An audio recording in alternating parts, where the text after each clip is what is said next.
Gulf ರಾಷ್ಟ್ರಗಳಲ್ಲಿ 16ನೇ ದಿನವೂ ಯುದ್ಧ ಮುಂದುವರೆದಿದೆ. ಇರಾನ್ ಮೇಲೆ ಇಸ್ರೇಲ್ ಹಾಗೂ ಅಮೆರಿಕ ಜಂಟಿ ದಾಳಿ ಮುಂದುವರೆಸಿವೆ. ಈ ನಡುವೆ ಹರ್ಮುಜ್ ಜಲಸಂಧಿಗೆ ಅಮೆರಿಕದ ದೈತ್ಯ ಯುದ್ಧ ನೌಕೆ ಲಗ್ಗೆ ಹಾಕಲಿದೆ.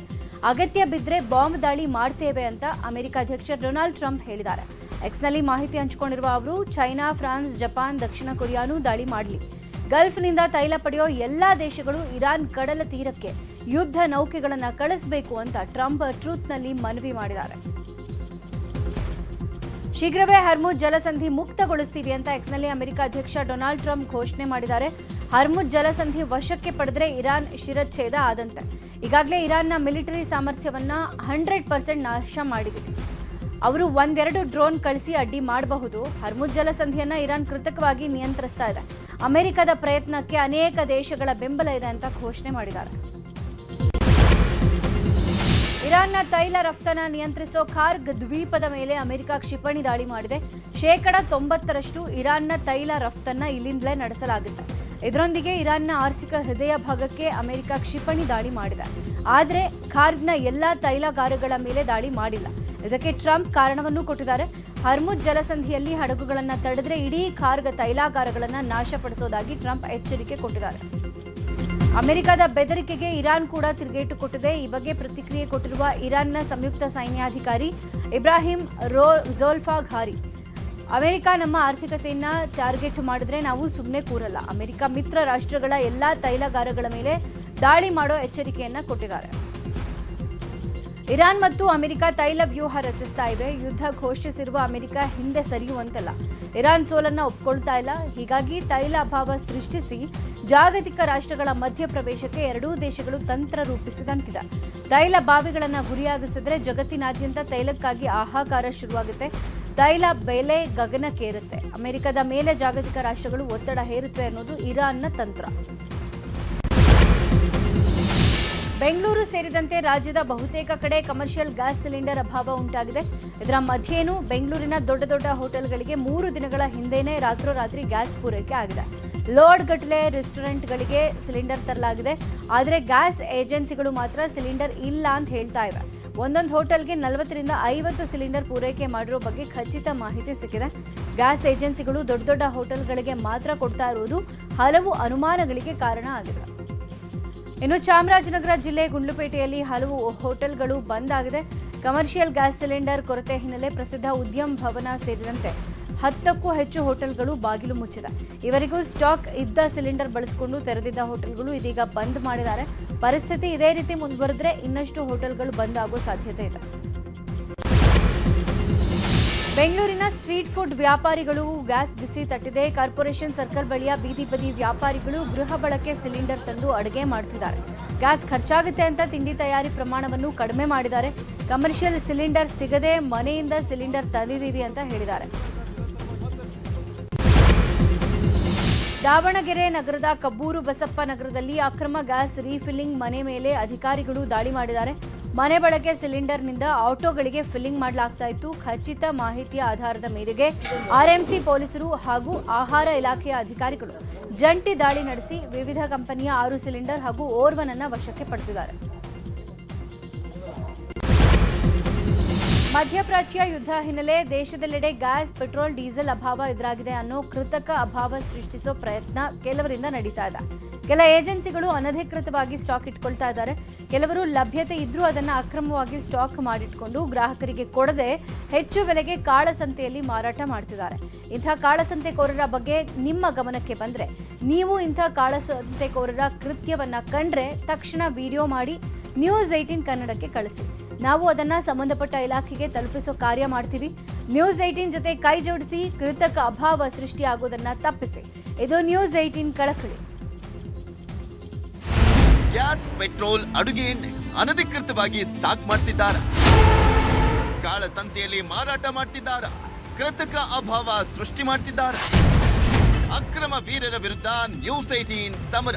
ವಿಡಿಯೋ ಮಾಡಿ 6304 923023ಕ್ಕೆ ಕಳುಹಿಸಿ. ಬನ್ನಿ ಕಾಳಸಂತೆಕೋರರಿಗೆ ಬ್ರೇಕ್ ಹಾಕೋಣ. ಇದು ನ್ಯೂಸ್ 18 ಕಳಕಳಿ. ರಾಜ್ಯ ರಾಜಕಾರಣದಲ್ಲಿ ಬಿಜೆಪಿ ಮತ್ತು ಜೆಡಿಎಸ್ ಮೈತ್ರಿಕೂಟದ ಮಧ್ಯೆ ಎಲ್ಲ ಸರಿಯಿಲ್ಲ ಅನ್ನೋದು ಮತ್ತೊಮ್ಮೆ ಬಹಿರಂಗ ಆಗಿದೆ. ಇಷ್ಟು ದಿನ ಮುಂದಿನ ಸಿಎಂ ಕೂಗು ಕೇಳಿದಾಯಿತು. ಇದೀಗ ಕೇಂದ್ರ ಸಚಿವ ಕುಮಾರಸ್ವಾಮಿ ನಡೆಗೆ ಮಂಡ್ಯ ಭಾಗದ ಬಿಜೆಪಿ ನಾಯಕರು ಗರಂ ಆಗಿದ್ದಾರೆ. ದಿನೇ ದಿನೇ ಕಮಲ ನಾಯಕರನ್ನ ಎಚ್ ಡಿ ಕುಮಾರಸ್ವಾಮಿ ಕಡೆಗಣಿಸ್ತಿದ್ದಾರೆ ಅಂತ ಹೇಳಲಾಗ್ತಾ ಇದೆ. ಸಿಟಿ ರವಿ, ಅಶೋಕ್, ಅಶ್ವಥ್ ನಾರಾಯಣ್ ಸೈಲೆಂಟ್ ಆಗಿದ್ದಾರೆ. ಬಿಜೆಪಿ ಜೊತೆ ಸೇರಿ ಮಂತ್ರಿ ಆದರೂ ನಾಯಕರು ಕಾರ್ಯಕರ್ತರ ಬಗ್ಗೆ ನಿರ್ಲಕ್ಷ್ಯ ತೋರಿದ್ದು ಬಿಜೆಪಿ ಬಿಟ್ಟು ಪ್ರತ್ಯೇಕವಾಗಿ ತಮ್ಮ ಪ್ರಾಬಲ್ಯ ಮರಳಿ ಪಡೆಯೋಕೆ ತಂತ್ರಗಾರಿಕೆ ಹೂಡ್ತಿದ್ದಾರೆ ಅನ್ನೋ ಅನುಮಾನ ಎದ್ದಿದೆ. ಹೀಗಾಗಿ ಎಚ್ಡಿಕೆ ಅವರನ್ನ ನಡೆ ಬಗ್ಗೆ ಹೈಕಮಾಂಡ್ಗೆ ದೂರು ನೀಡಲು ಬಿಜೆಪಿ ನಾಯಕರು ಮುಂದಾಗಿದ್ದಾರೆ. ದಾವಣಗೆರೆ ದಕ್ಷಿಣ ಕ್ಷೇತ್ರದ ಉಪಚುನಾವಣೆ ಸಮರ ರಂಗೇರಿದೆ. ಟಿಕೆಟ್ ಆಕಾಂಕ್ಷಿ ಸೈಯದ್ ಖಾಲಿದ್ ಇಫ್ತಿಯಾರ್ ಕೂಟ ಆಯೋಜನೆ ಮಾಡಿದ್ರು. ಇಫ್ತಿಯಾರ್ ಕೂಟದಲ್ಲಿ ಕಾಂಗ್ರೆಸ್ ಬಾವುಟಗಳು ರಾರಾಜಿಸಿದ್ದು ಕರ್ನಾಟಕ ರಾಜ್ಯ ಅಲ್ಪಸಂಖ್ಯಾತ ಆಯೋಗದ ಮಾಜಿ ಅಧ್ಯಕ್ಷ ಸೈಯದ್ ಸೈಫುಲ್ಲಾ, ಸಚಿವ ಎಸ್ ಮಲ್ಲಿಕಾರ್ಜುನ ಪುತ್ರ ಸಮರ್ಥ ಶಾಮನೂರು ಸೇರಿ ಹಲವರು ಭಾಗಿಯಾಗಿದ್ರು. ನಂತರ ಮಾತನಾಡಿದ ಸೈಯದ್ ಖಾಲಿದ್, ಪ್ರತಿ ವರ್ಷದಂತೆ ಇಫ್ತಿಯಾರ್ ಕೂಟ ಆಯೋಜನೆ ಮಾಡಿದ್ದೀವಿ. ಕಳೆದ ವಿಧಾನಸಭೆ ಲೋಕಸಭೆ ಚುನಾವಣೆಯಲ್ಲಿ ಪಕ್ಷದ ಪರ ಕೆಲಸ ಮಾಡಿದ್ದೀವಿ. ಹೀಗಾಗಿ ನನಗೂ ಟಿಕೆಟ್ ಕೊಡ್ತಾರೆ ಅನ್ನೋ ವಿಶ್ವಾಸ ಇದೆ ಅಂತ ಹೇಳಿದ್ದಾರೆ. ಕಸ್ಟಮ್ಸ್ ಅಧಿಕಾರಿಗಳಿಂದ ತಪ್ಪಿಸಿಕೊಂಡು ಹೋದ ಡ್ರಗ್ಸ್ ಪೆಡ್ಲರ್ನನ್ನ ಪೊಲೀಸರು ಬೆನ್ನತ್ತಿ ಹಿಡಿದ ಘಟನೆ ಬೆಂಗಳೂರಿನ ದೇವನಹಳ್ಳಿಯ ದೊಡ್ಡಬಳ್ಳಾಪುರ ಜಂಕ್ಷನ್ನಲ್ಲಿ ನಡೆದಿದೆ.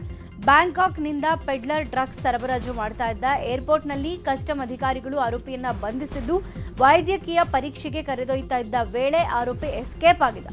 ತಕ್ಷಣ ಪೊಲೀಸರು ಬೆನ್ನತ್ತಿ ಬಂಧಿಸಿದ್ದಾರೆ. ಇನ್ನು ಘಟನೆ ಸಂಬಂಧ ದೇವನಹಳ್ಳಿ ಪೊಲೀಸ್ ಠಾಣೆಯಲ್ಲಿ ಪ್ರಕರಣ ದಾಖಲಾಗಿದೆ.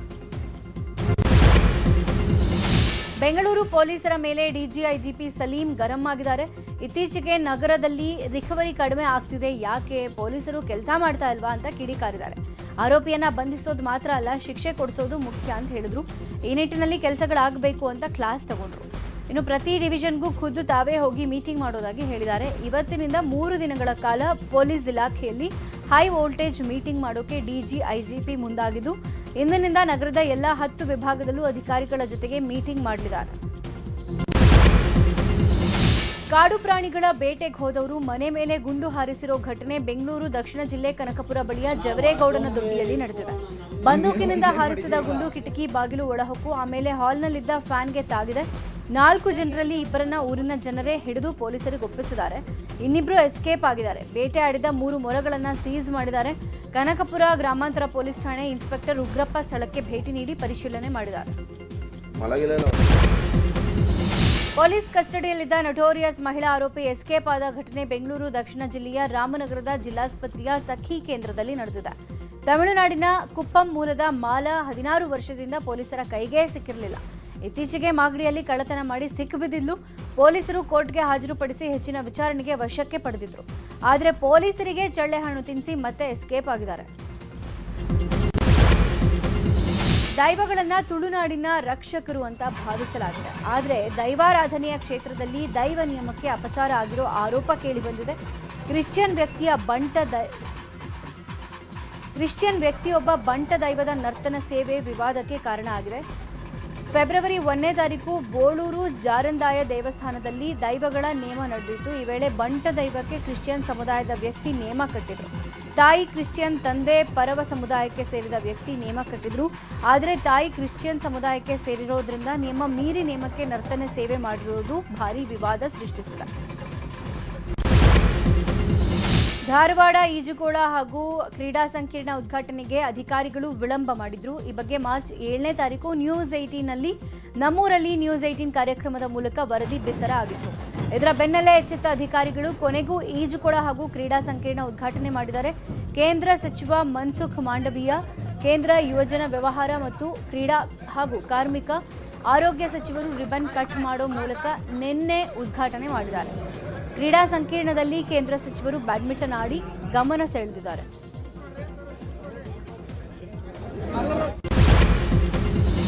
ಚಾಮರಾಜನಗರದ ಮದ್ದೂರು ಗ್ರಾಮದ ಜನ ಸ್ಮಶಾನಕ್ಕೆ ತೆರಳೋಕೆ ಪರದಾಡ್ತಾ ಇದ್ರು. ಅಂತ್ಯಕ್ರಿಯೆಗೆ ಶವವನ್ನ ನದಿ ನೀರಿನಲ್ಲೇ ಹೊತ್ತು ಸಾಗಬೇಕಾಗಿತ್ತು. ಈ ಬಗ್ಗೆ ನಮ್ಮೂರಲ್ಲಿ ನ್ಯೂಸ್ 18 ಕಾರ್ಯಕ್ರಮದ ಬಗ್ಗೆ ಸಮಸ್ಯೆಯನ್ನ ಬಿಚ್ಚಿಡೋ ಕೆಲಸ ಮಾಡಿತ್ತು. ಇದರ ಬೆನ್ನಲ್ಲೇ ಅಧಿಕಾರಿಗಳು ಅಲರ್ಟ್ ಆಗಿದ್ದಾರೆ.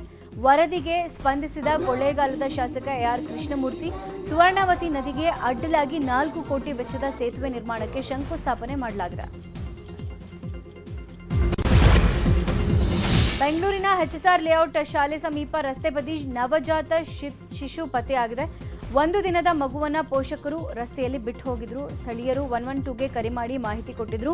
ಕೂಡಲೇ ಸ್ಥಳಕ್ಕೆ ಆಗಮಿಸಿದ ಹೊಯ್ಸಳ ಸಿಬ್ಬಂದಿ ಮಗುವನ್ನ ರಕ್ಷಿಸಿ ಇಂದಿರಾ ಗಾಂಧಿ ಮಕ್ಕಳ ಆಸ್ಪತ್ರೆಗೆ ದಾಖಲು ಮಾಡಿದ್ದಾರೆ. ಮಂಡ್ಯದ ಗೊರವನಹಳ್ಳಿ ಗ್ರಾಮ ಪಂಚಾಯಿತಿ ಕಚೇರಿಯ ಕಡತಗಳ ರವಾನೆ ವೇಳೆ ದೊಡ್ಡ ಹೈಡ್ರಾಮಾ ನಡೆದಿದೆ. ಮದ್ದೂರು ನಗರಸಭೆಗೆ ಗ್ರಾಮವನ್ನ ಸೇರ್ಪಡೆ ಮಾಡೋದನ್ನ ಖಂಡಿಸಿ ಗ್ರಾಮಸ್ಥರು ಅಧಿಕಾರಿಗಳು ಗಲಾಟೆ ಮಾಡಿಕೊಂಡಿದ್ದಾರೆ. ಹೆದ್ದಾರಿ ತಡೆದು ಧರಣಿ ಮಾಡಿದ್ರು. ಈ ವೇಳೆ ಕಡತಗಳ ರವಾನೆ ಮಾಡ್ತಾ ಇದ್ದ ಅಧಿಕಾರಿಗಳನ್ನ ತಡೆದು ಆಕ್ರೋಶ ಹೊರಹಾಕಿದ್ದಾರೆ. ಈ ವೇಳೆ ಪೊಲೀಸರು ಲಾಠಿ ಚಾರ್ಜ್ ಮಾಡಿದ್ದಾರೆ. ಮಹಿಳೆಯರು ಅಸ್ವಸ್ಥಗೊಂಡಿದ್ರು. ಇದರಿಂದ ಗೊರವನಹಳ್ಳಿ ಗ್ರಾಮದಲ್ಲಿ ಉದ್ವಿಗ್ನ ವಾತಾವರಣ ಸೃಷ್ಟಿಯಾಗಿದ್ದು ಪೊಲೀಸರು ಬಿಗಿ ಬಂದೋಬಸ್ತ್ ಮಾಡಿದ್ದಾರೆ. ಇನ್ನು ಮದ್ದೂರು ತಾಲೂಕು ಆಸ್ಪತ್ರೆಗೆ ಮಾಜಿ ಸಚಿವ ಡಿಸಿ ತಮ್ಮಣ್ಣ ಭೇಟಿ ನೀಡಿ ಅಸ್ವಸ್ಥಗೊಂಡ ಮಹಿಳೆಯರ ಆರೋಗ್ಯ ವಿಚಾರಿಸಿದ್ದಾರೆ. ಬಸ್ ನಿಲ್ಲಿಸಿಲ್ಲ ಅಂತ ದಂಪತಿಗಳು ಬಸ್ ಚಾಲಕನ ಮೇಲೆ ಹಲ್ಲೆ ಮಾಡಿರುವ ಘಟನೆ ಹುಬ್ಬಳ್ಳಿಯ ಲಿಂಗರಾಜನಗರದಲ್ಲಿ ನಡೆದಿದೆ. ಕೈ ಎತ್ತಿದ್ರೂ ಚಾಲಕ ಬಸ್ ನಿಲ್ಲಿಸದೆ ಮುಂದೆ ಹೋಗಿದ್ದು ಕೋಪಗೊಂಡ ದಂಪತಿ ಚಾಲಕನ ಮೇಲೆ ಚಪ್ಪಲಿಯಿಂದ ಹಲ್ಲೆ ಮಾಡಿದ್ದಾರೆ.